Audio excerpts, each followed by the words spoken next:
Shalom, hari ini kita mau belajar dari tokoh Alkitab bernama Abinadab. Abinadab artinya Bapakku bersedia. Di dalam Alkitab ada tiga nama yang membahas tentang Abinadab. Yang pertama adalah seorang dari Gibea yang rumahnya digunakan untuk tempat tabut Tuhan. 1 Samuel 7 ayat 1.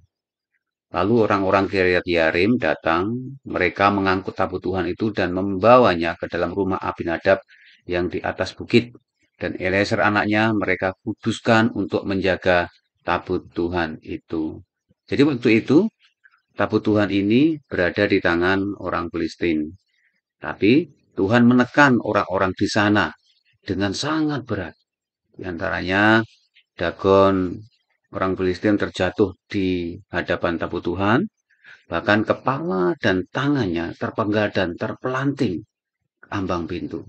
Terus ada kegemparan maut, ada borok-borok.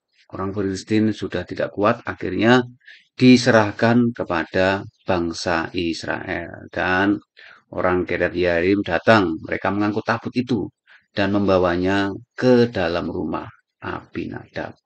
Jadi Abinadab yang pertama yaitu seorang dari Gibea yang rumahnya digunakan untuk tempat tabut Tuhan.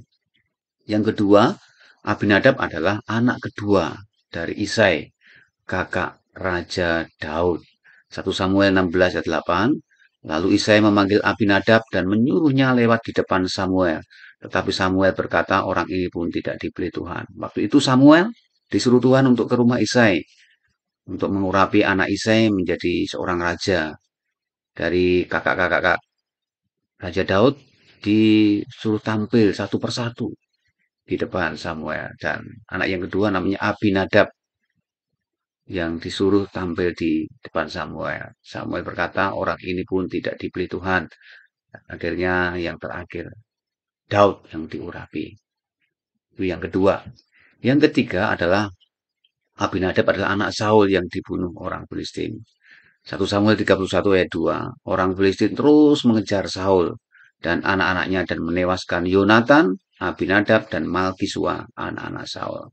Waktu terjadi peperangan antara orang Filistin dan orang Israel, dan orang Filistin bisa mengalahkan orang Israel dan membunuh anak-anak Saul, Yonatan, Abinadab, dan Malkisua, anak-anak Saul. Amin. Tuhan Yesus memberkati.